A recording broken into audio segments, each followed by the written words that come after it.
That damn phone again. He's been calling all damn day. I answered with my usual greeting.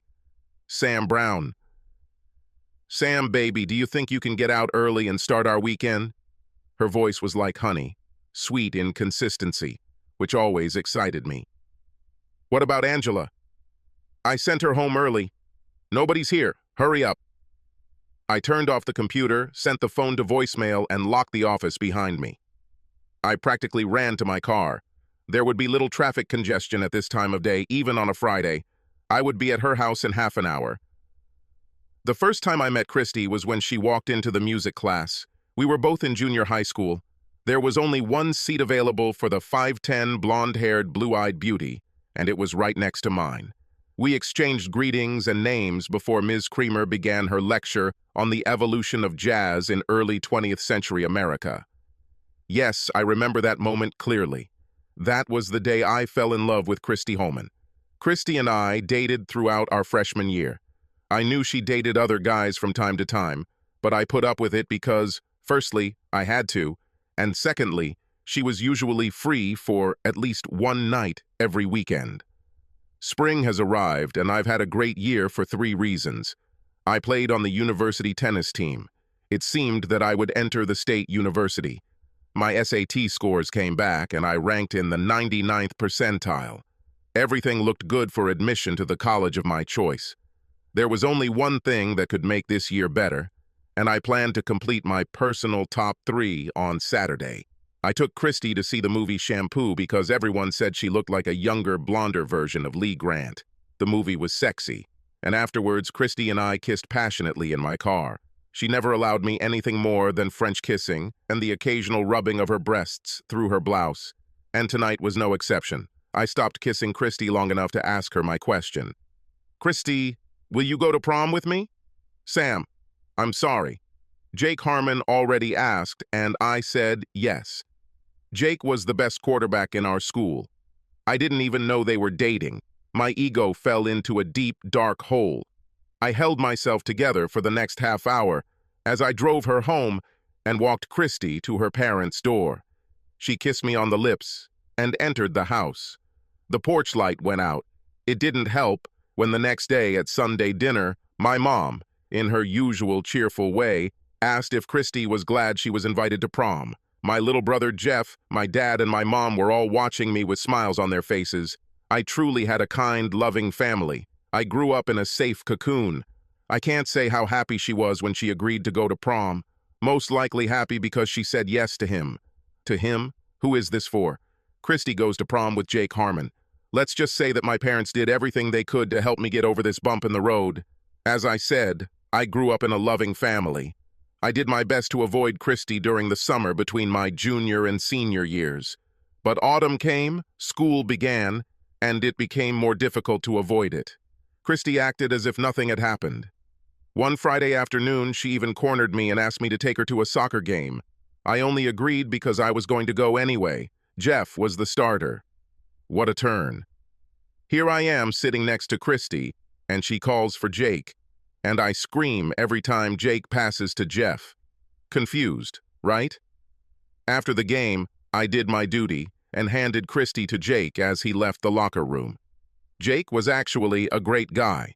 It wasn't his fault that he dated the girl I loved. When he came out of the locker room, all excited about the victory, he greeted me with the words, "Your brother played a great game." His throws make me look good. He shook my hand and thanked me for taking care of his girl. I did my best to spend as little time with Christy as possible. The school was large, so it was easy to limit ourselves to a few conversations a week. Besides, Christy was busy with Jake. That's why what happened in February seems so strange. It was the day after my 18th birthday, and I was hanging out at home studying. I answered the knock on the door and found Christy standing there. "Hello, Sam. Can I come in?" I let her in. "Are your parents at home?" "No." "Jeff?" "No, what's the matter?" "I brought you a present for your birthday." Christy took my hand and led me down the stairs to the office. "Happy birthday, Sam." Christy gave me a soulful kiss. Our tongues played with each other. Her hand on the back of my head pulls me towards her mouth. Christy's hands went down to my pants. The belt buckled and then the zipper came undone. Christy and I had sex that day. I didn't know what to say. I lost my virginity and experienced my first climax with a woman. Here was the girl of my dreams, giving me what I wanted more than anything in the world. It didn't occur to me until later that day. How did Christy, who just turned 18 a month ago, learn so much about sex? This was in the late 70s. Distribution of sexually explicit material was not common. There were X-rated movies, but they were only shown in rare adult theaters. The internet was decades away, and the founder of Facebook would not be born until 7 years later. If I thought this was a revival of Christy and Sam, I was wrong. Christy continued to date Jake. We still talked from time to time, and sometimes when we passed by in the hall, Christy would hold Jake's arm and she would secretly smile at me, exchanging nonverbal things that only the two of us knew. We finished school. Christy went to Arizona State University and I went to Northwestern. Christy went from high school quarterback to college basketball, forward to swimmer, destined to compete in the Olympics. We saw each other in the summer and on any holidays when Christy was at home. This is where our relationship reached its crazy status, which continued for years. Despite Christy's other relationships at school, we became lovers here at home. It started the summer after my freshman year. Christy and I were at the same party. She came up to me and spoke as if we were best friends. I took her home, and we made love in her parents' mother-in-law's spare apartment above the garage. Christy seemed pleased with my performance. I spent my first year at Northwestern University trying to please several female students. Why, Sam? Have you improved your game since last time? Now you have the tools and the talent. For the next 3 years, until I graduated from college, we did the same thing. Sex with each other in Chicago and with other people the rest of the time we were in our schools. I seriously thought we'd have a chance after high school. Christy talked about moving back to Chicago and finding a job in the city. For this reason, I turned down an excellent job offer from a company in Palo Alto that was doing some advanced work on personal computers. Imagine my surprise when Christy called me and told me that she had decided to go to graduate school at the University of California. I believe that Christy's time at USC gave her a taste for the finer things in life.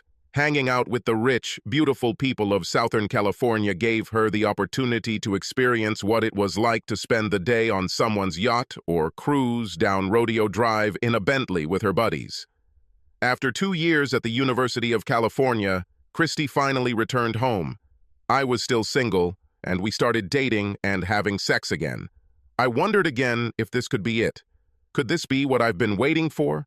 My parents and brother told me I was crazy, and I resented their lack of faith. Was I not good enough for her? Is that what they were trying to say? Of course that wasn't true, but I was too stupid to realize that they didn't think Christy was good enough for me. So Christy and I dated for the next 5 months until I was ready to pop the question and give Christy an engagement ring for Christmas.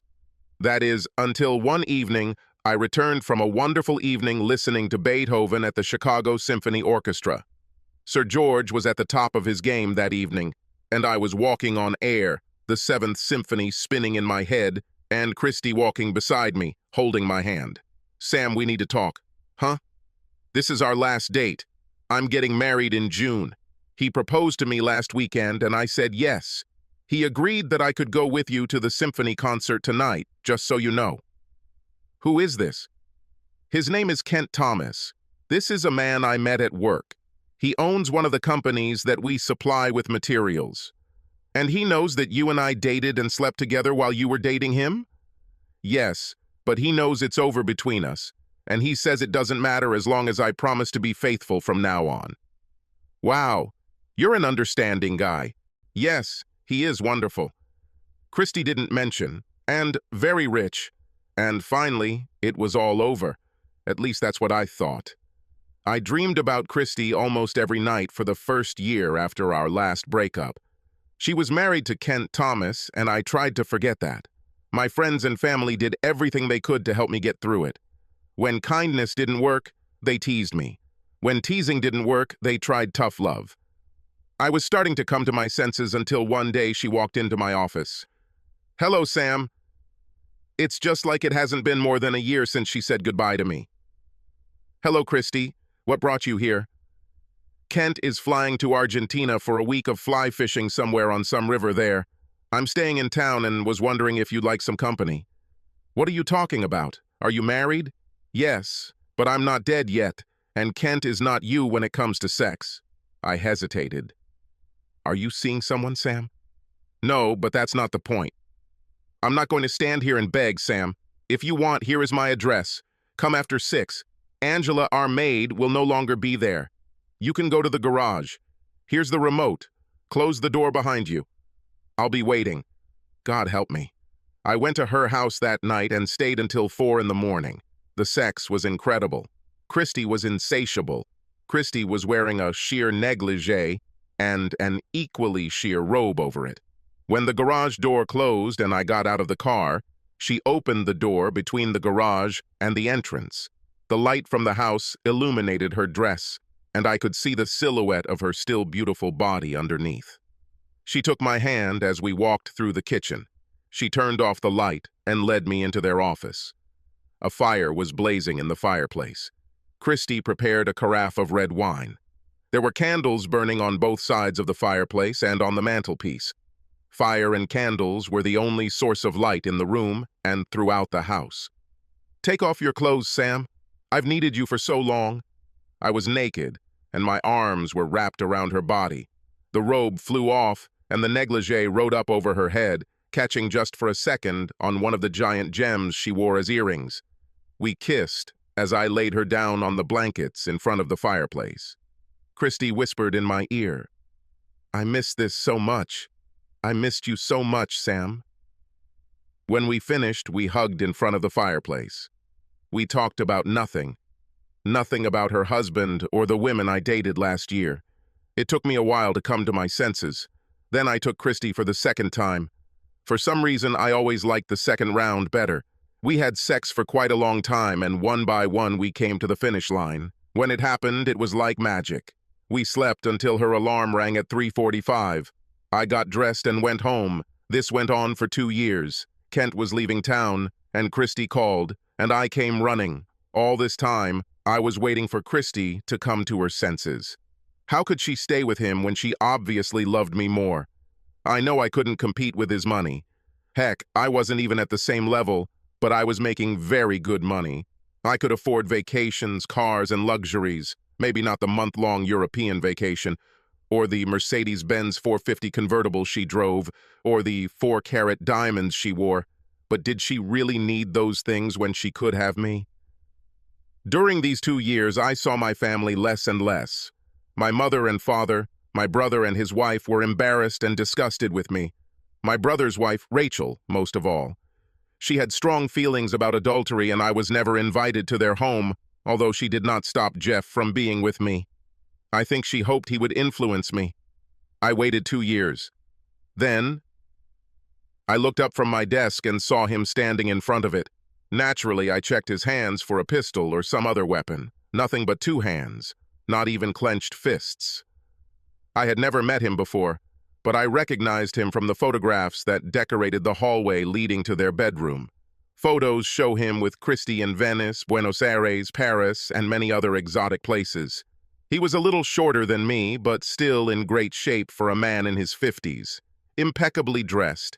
His suit probably cost as much as my entire wardrobe. In keeping with the fashion for casual clothing, he did not wear a tie. The collar of his insanely well-ironed shirt was undone. His clothes, his impeccable haircut, his whole being simply drove me crazy. "What do you want?" I said this in the most threatening tone I could muster. I became bolder when I saw that he had no weapons. "Can I sit down?" Continue. "Mr. Brown, I came here to ask how much it would cost me if you stopped dating my wife." "Mr. Thomas, you don't have that much money." "I have a lot of money." "Mr. Thomas, I have loved Christy for 12 years. I should be her husband, not you. You are her husband only because you can buy her what she deserves. Do you really think that a beautiful woman like Christy would marry a man 20 years older than her if he had no money?" "No." I have no doubt that Christy married me because I have money. But it doesn't change the fact that I love her and that we made vows. She says she loves me, and I believe her. And I know it sounds ridiculous to say that she loves me, when at the same time I'm looking at a man who sleeps with her every time I'm out of town. Simple fact, Mr. Brown. Christy married me, not you. His arrogance continued to irritate me, and I exploded. Yes, you married her, but it's me who has sex with her. My outburst must have hit Kent Thomas between the eyes and straight to the soul. His expression became sad and his mouth twisted. Finally, he spoke. Mr. Brown, I love my wife. Yes, she's a flawed person, and yes, you two have sex. But in every other way, Christy is a wonderful wife. Her only fault is the feelings she has for you, but that is not love. Otherwise, she would have left me and married you when I came face to face with her. I offered Christy her freedom and even handed her a check for $1 million. She didn't take it. This must be bullshit. Christy wouldn't give up $1 million for anything. It would give us everything we need to be together. Mr. Thomas, I don't believe you. This conversation is over. I would appreciate it if you would leave my office now. Kent Thomas rose from his chair and left without saying a word. Christy hadn't called in a few days, but I didn't expect her to call if her husband was in town watching. I decided to contact my brother and go to a Blackhawks game. We were having a great time until I started talking about Kent Thomas's visit. You won't believe it, Jeff. This man actually sat there and practically begged me to stop dating Christy. Can you believe a guy would stoop so low? My little brother just stared at me with a look of surprise on his face. I couldn't stand it. What? Are you really going to sit here and talk about another man groveling when it comes to Christy? My brother? A man who spent over a decade waiting for her to become his girlfriend or wife or whatever? She was my girlfriend and my lover almost all this time. And yet she dated a quarterback in high school, a basketball star in college, and married another man. I'm just glad Rachel has a different definition of commitment. Rachel wouldn't be my wife if she had the same exclusivity attitude as your girlfriend. From that moment on, everything went downhill.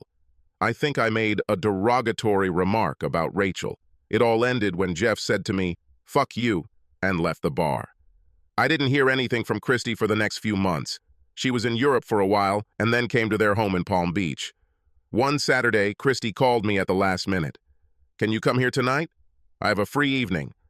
But the tickets to Palm Beach were booked until 10 in the evening, and nothing came of it. It was only 7 months after Kent Thomas visited my office that I was able to see Christy again. We knew her house was now off limits, so we met at Drake while she was shopping. It cost me a ton of money, but it was worth it. It seemed like nothing had changed between Christy and me. Sex, as always, was out of this world. For 2 hours, we made love. For 2 hours, I tried my best to make her forget that she was living in another world. After 2 hours, Christy took a shower, got dressed, and left the room. I've been watching her all this time. I looked up from my desk and saw him standing there. He was a tall man with fair skin, almost pasty white. I didn't recognize him, but I recognized the shiny object in his hand. I've never shot a pistol, but I understand how they work. It was a stainless steel revolver. He raised the gun and put the barrel to my forehead. I heard a distinctive click as he pulled the trigger back, and I wet my pants. When he spoke, it was with a slight accent. Irish, I think. You should have taken the money they offered you. I was scared, more scared than I've ever been in my life. Is it too late? Oh yes, it's too late.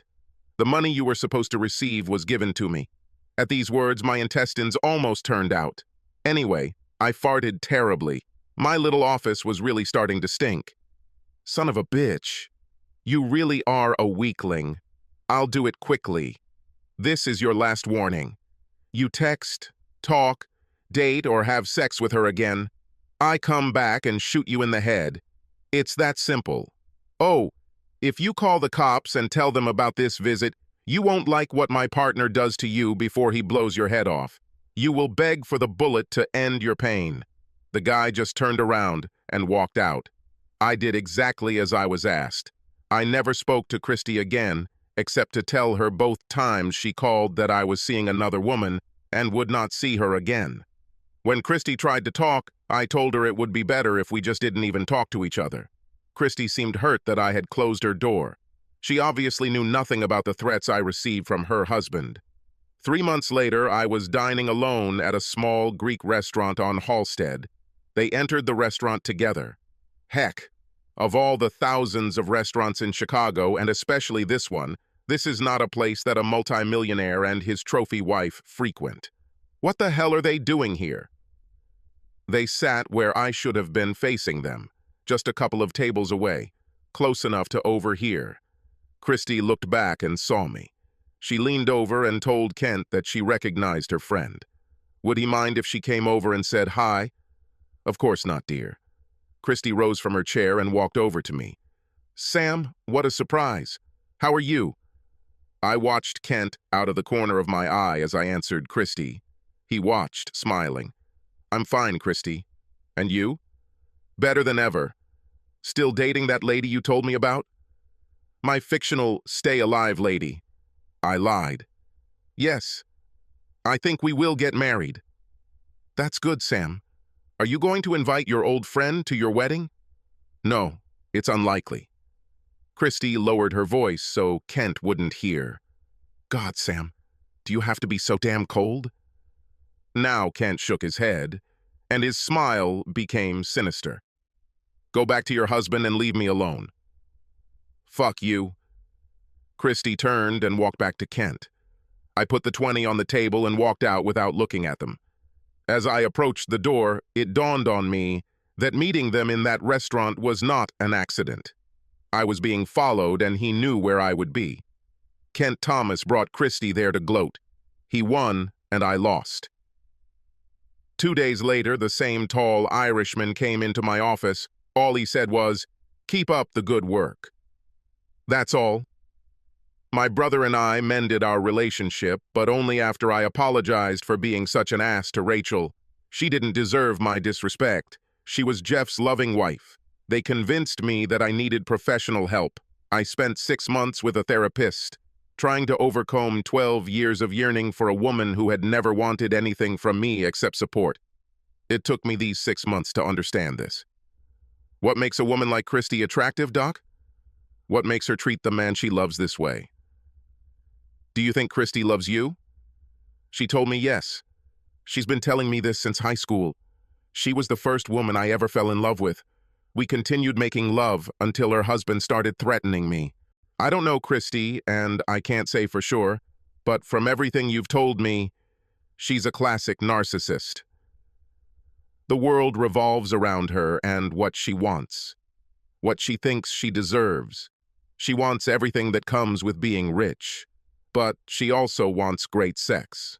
Her husband gave her one thing, you gave her another. One man could never fill the void that a woman has, unless he was super rich, super stud, and there are very few such men around.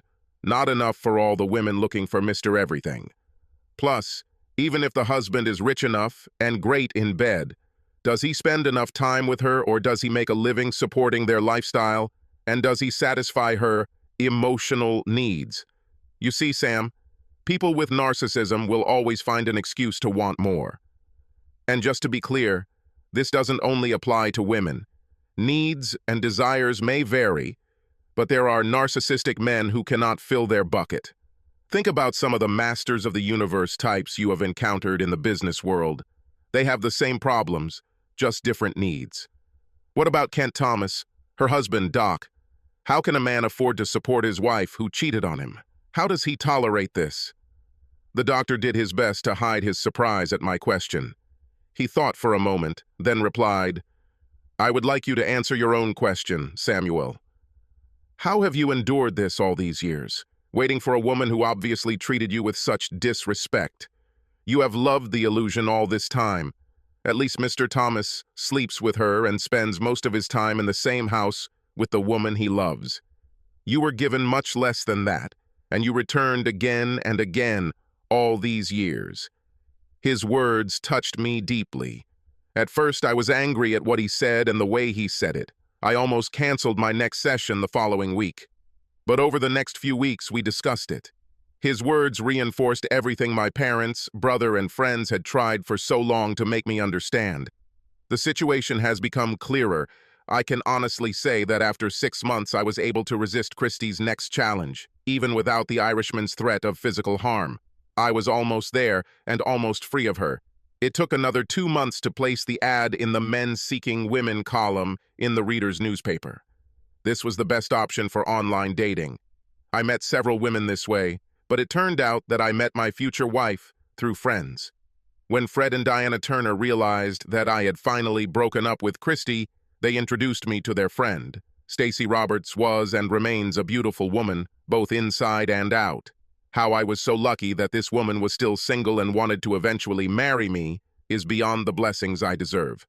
We have 2 beautiful children, and in the 30 years we've been married, I can honestly say that Christie has not haunted my dreams. I received an invitation to our high school reunion and was about to throw it in the trash when the phone rang. It was Larry Parker, one of my best friends in elementary and high school. "Sam Brown, long time no see. I've contacted a few guys on the tennis team, and they want you to come to their homecoming. Most people are angry that you haven't been to a homecoming in 10 years. After Larry and I talked about life, I agreed to come. It would be great to see these guys." Stacey bought a new dress and heels for the event. She looked classy sexy, not slutty sexy, and I loved walking into the room on the arm of such a beautiful woman. Why does school shit never go away? We were having a great evening at a table full of tennis team members and their wives when she walked into the room. From a distance, it seemed that Christie had not aged a bit in the 30 years since I last saw her in that Greek restaurant. Her breasts were bigger. Of course, you couldn't help but notice these 2 melons, which favorably emphasized her slender figure. She wore more jewelry than Elizabeth Taylor at the Oscars and was accompanied by a guy who looked to be in his 40s. Most of the men and some of the wives at our table looked at her and back at me, I guess, waiting for a reaction. Stacey caught it all. She followed their gaze. This must be Christie. Our table mates now looked at Stacey, waiting for her reaction. They were disappointed if they expected Stacey to lose her cool. Of course, I see the appeal. Beautiful woman. "Sam, could you get me another glass of wine, please?" Stacey turned and continued the conversation she was having before she was interrupted. He and his wife, Larry, bragged about their grandchildren's amazing talents. I chuckled and brought her some wine. We sat at our table for the next half hour. Other classmates came and went, stopping to say hello. Then I looked up and saw Christie standing next to me. "Hello, Sam." "Hello, Christie. You look good." "Thank you." "I don't think you know my wife. This is Stacey." "Stacey, this is Christie. We've met before." Stacey played along. "She's so sweet." "It's very nice to meet you, Christie. I can't believe you 2 were dating. You look hardly older than our daughter." Christie was confused by the comment. She was speechless. She expected a sarcastic remark from my wife, but instead, she received a compliment. Now that Christie was closer, it became obvious that her breasts weren't the only work she had done. The tension around the mouth and eyes was too much. Why would anyone do this to themselves? You know how some of these Hollywood types suddenly look like there's something wrong? Do they look creepy? "Sam, can I invite you to this dance? That is, if your wife doesn't mind you dancing with your ex-girlfriend." Stacey kept her cool in response to Christie's bullying. "Object? Of course not." Stacey winked at me, letting me know that everything was okay. "Christie," I asked, "what about your boyfriend?" "He's fine until the bar runs out of alcohol." We danced. "Where is Kent?" "Kent died 10 years ago. He must have left you a good inheritance." "Looks like you're doing well." "He left me everything. His widow is doing well. I travel anywhere and everywhere. Always stylish." Christie looked at her boyfriend when she said this. She saw that I was following her gaze. "Well, I had to find someone to replace you when you disappeared. I hope you waited for his 18th birthday, like you waited for mine, Christie." "Oh, Sam, are you jealous?" "Hardly, Christie. It's time for me to move on and find my own life and wife." "I'm so sorry, Sam. If you had stayed there, all that money would have been mine, and I could have shared it with you. I have something better than your money, Christy. Look at that woman over there. Stacy gave me life. This is such corny nonsense, Sam. Christy, I didn't know it at the time, but the best day of my life was the day the thug your husband hired put a gun to my head and told me to never see you again. Christy looked at me as wide-eyed as plastic surgery would allow. I did not know that. Doesn't matter, I married Stacy. I have 2 wonderful children and 3 grandchildren. Here, look. I pulled away, ready to take out my wallet to show a photo of our large family. Just then, Stacy intervened. Sorry, it's time to dance with my husband. Stacy pressed her whole body against me and moved us away from Christy, who was now standing alone on the dance floor. God, you're lucky. What do you mean? I mean, your instrument didn't respond to her. Now I understand why Stacy pressed her pelvis against mine. You would be cut off for a week if that happened. I had to laugh at Stacy's warning. An empty threat, my love. I would like to see how you get through a week without my love. I didn't say I'd be left without her. You would spend a week worshiping my body without getting any relief yourself. Damn, I love this woman. She continued to tease. What do you think? Would you like to buy me breasts similar to the ones your ex-girlfriend bought? Don't you dare touch these beauties. I love them the way they are. I pressed my chest against hers just to let her know that I loved them. Even if they sag? It was our personal joke. How could they sag? They are not big enough to sag. Damn right, mister. They are all mine. And they are perfect. We're perfect.